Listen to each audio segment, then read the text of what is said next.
So, now we will look into the clearances aspect and how the selection of clearances are being done for the towers. So, we see here the tower clearances, that is a strike distance, the strike distance for different swing angles. You can see the conductor, the tower which has 3 phases here, RYB single circuit, again RYB one more circuit.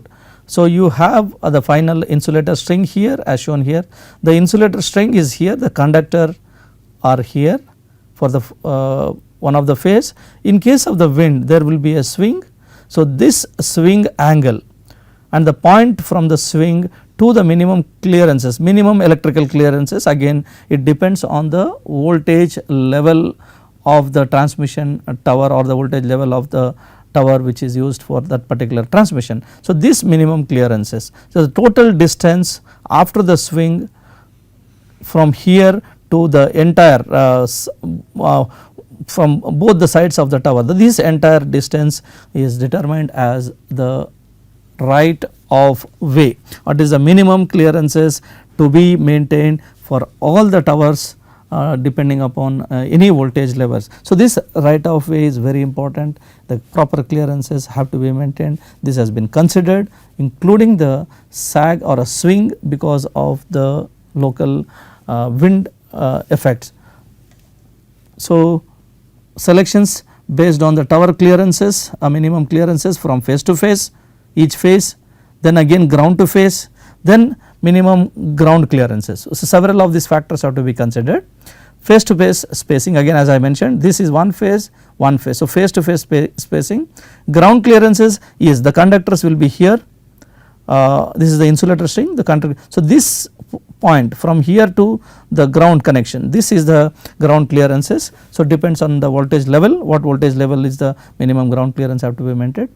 So, mid span clearance from here, what is the minimum, and the shielding angle, this is the angle which protects the minimum clearances, and total right of way clearance. So, total from the midpoint of the tower either side, what is the minimum clearances estimated including the length of the insulator string, the swing angle and the total minimum electrical clearances have to be maintained. So, these have to be added for any voltages which are to be used in the transmission.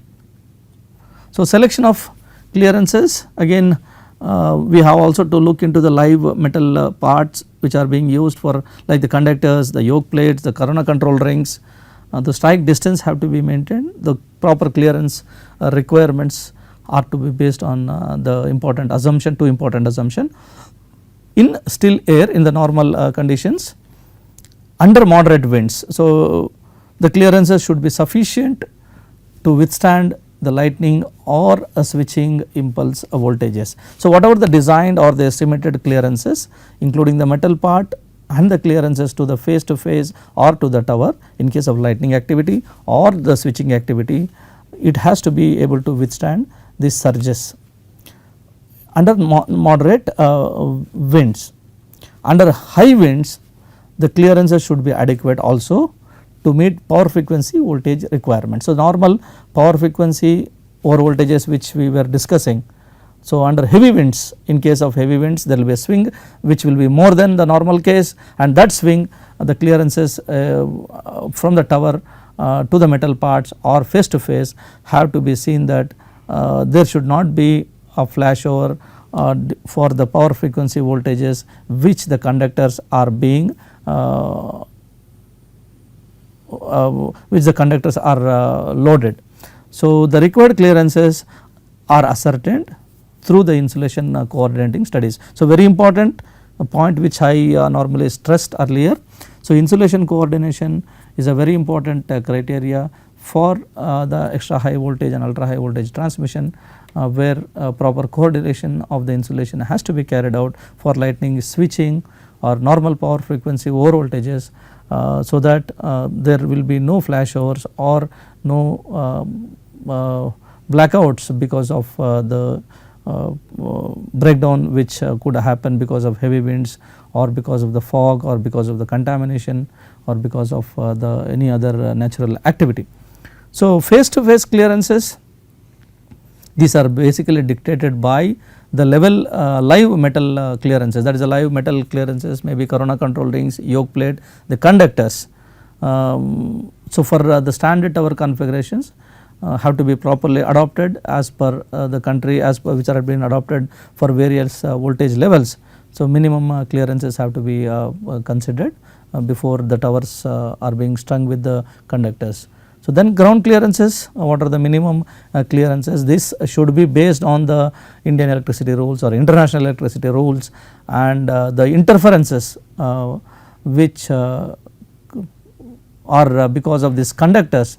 If the minimum clearances are not maintained, there could be interferences and higher electric field, surface gradients, and there could be audible noise, radio interference. So, to see that a proper ground clearances or a minimum ground clearances have to be maintained for a particular voltage level or for a particular conductor size, so that the electric field is reduced, the gradients are reduced, audible noise is reduced, and radio interference and visible corona is reduced. So, mid-span clearances, this is again between the topmost portion of the tower, the earth wire where it is connected, and the conductor. This is again based like this earth wire will be somewhere here. This is the topmost point where earth wire or the ground wire is completely connected. So, from the earth wire to the third phase conductor. So, this what is the minimum clearances to be adopted, the phase to the earth wire, very very important. So, that is what it is said here, ground clearances minimum based on this, mid span clearances between earth wire and the conductor, again based on the various voltage level, what is the span of the tower to tower span length, etc. are very important while selection of the clearances have been made for different voltage levels. Then finally, the right of way, very important, which we discussed. Right of way is again is the total distance with a swing angle from this point to the other point of the tower, which has to be maintained as per the Indian electricity rules or the international prescribed electricity rules for the higher voltage or ultra high voltage transmission, very important consideration, and also plan to estimate the selections while going in for the transmission or a distribution system. So, right of way very important. So, this gives a brief explanation for the 765 kV tower which is being considered, how the right of way is calculated or estimated. You can consider this is a 765 kV tower, typical tower which is being used for transmission system. So, the minimum ground clearances, you can see these are the 4 quadrupole conductors. There is a 4 conductors in a bundle constitute a quadrupole conductor. So, this conductor will be a live part, that is a 765 kV energized conductors. The minimum clearances of the ground has to be maintained. For a 765, the minimum clearances for the ground is specified as 15 meters, which is shown here. Then considering the maximum sag of the conductors, this conductor, the insulator string again depends upon how many insulators you use, 35 in case of 210 kilonewtons or 40 in case of 120 kilonewton insulator string. The length of the insulator string and the maximum sag of the conductor which is considered is the distance from here. So, once the insulator string with the conductor, there is a movement, you can see the because of the wind, the sag, the swing of this insulator with the conductor happens. This swing is considered as 55 degrees a swing is the maximum which is being considered. So, the conductors and the insulator string now comes to this point. This is typically for 765 kV considering 14.5 meters is the total length of the conductor, sag and the insulator. The insulator string itself is 7 meters and total the clearances up to this is 14.5 meters, you can see here. So, this distance is entirely shifted to here because of the wind. So, from this you have a high voltage, entire 765 kV appears here. So, for that electrical clearance, minimum clearance to either side is required is 9 meters. So, from this point 9 meter actual clearance have to be given here. So, this is the point where a 9 meter plus the swing angle, that is 21.5 degrees sin 55 is approximately 17.5 meters, and the clearance from the suspension conductor to the tower, this distance you can see, this distance is 16 meters to the midpoint of the tower.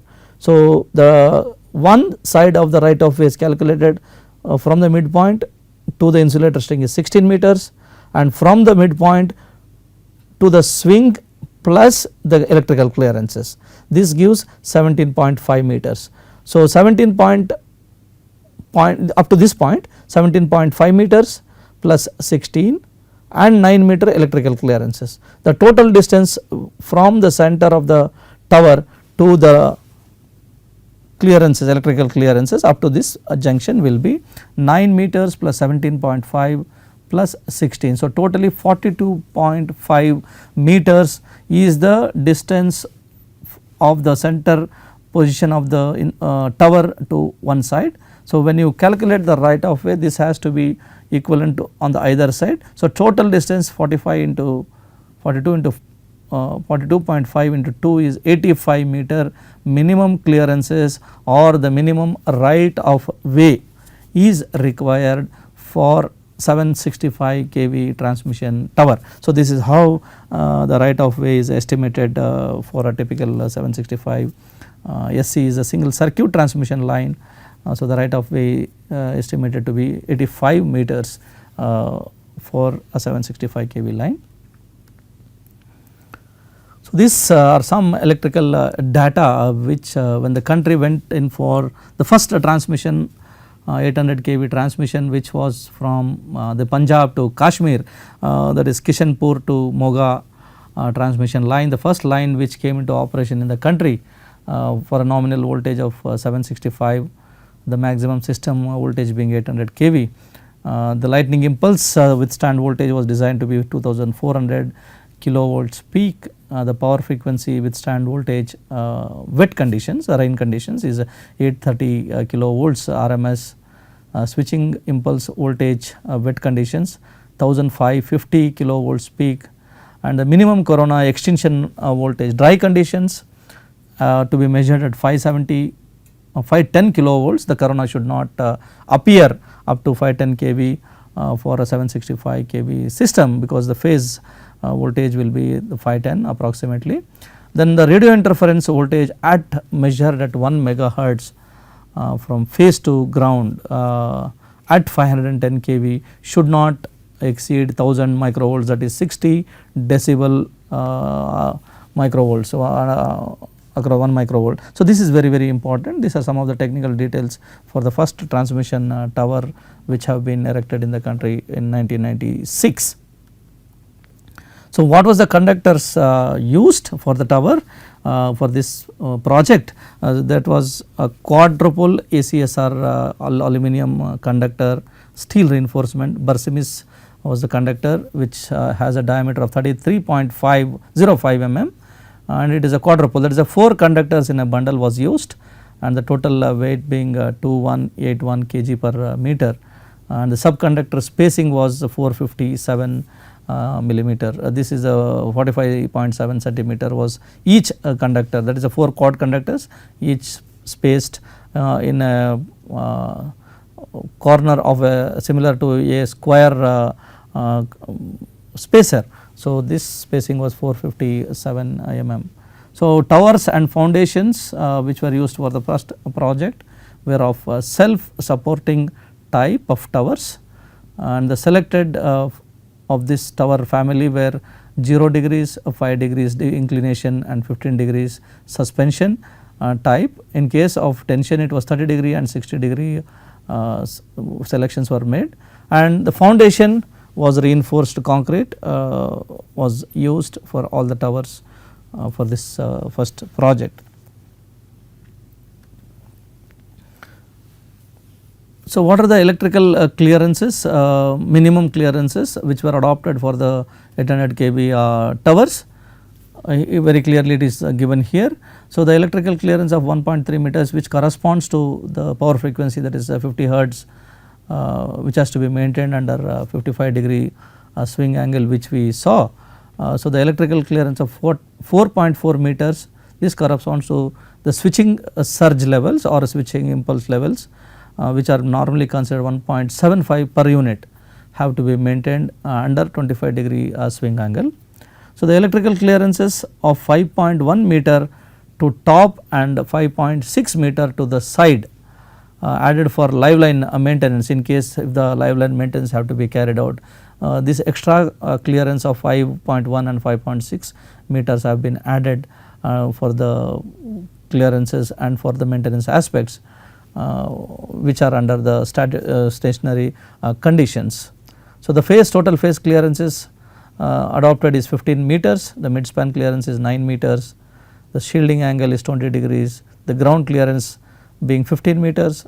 Based on electrical field limit, it was considered 10 kV per meter as per the World Health Organization guidelines. So, this was the limit which was considered for the 800 kV tower configurations. So, what type of insulators were employed for the 800 kV? So, for suspension towers we have two types, one is a suspension arrangement and one is a tension arrangement. For suspension they have used 120 kilonewton for I string or a pilot string consisting of 2 into 40, that is a 40 insulators of parallelly 2 double I, that is a 2 I strings of 40 number, that is 80 insulators, 40 parallel 40. And for single suspension, if it is a double suspension it is 2 into 40, if it is a single suspension higher mechanical strength, that is 210 kilonewton was used for V type of arrangement, where V type of arrangement one arm of the insulator string consists of 35. So, there are total 2 arms, that is a V type of arrangement, 35 and 35 in each arm of 210 kilonewtons. So, in case for a 5 degree double suspension were used 40 insulators similar to the first one, and for double suspension both 160 kilonewton and 210 kilonewton were used. Here again for suspension being double, so we have used 2 V's. So, both the sides 2 V consisting of 35 into 2, that is 70 on either side of the string. So, these are the for 15 degrees again double suspension, mechanical strength consisting of 210 kilonewtons of insulators comprising of 4 into 35 were employed, that is triple V. So, V what you see it is used. So, for tension towers a quadruple tension, again 4 conductors in a bundle consisting of 210 kilonewtons were used for the project. So, right of way for the project as earlier shown and how it is estimated was 85 meters, and the electric field at the edge of the right of way was somewhere less than 2 kilovolts per meter. The specified limit is 10 kilovolts as per estimated. So, it was less than 2 kilovolt per meter.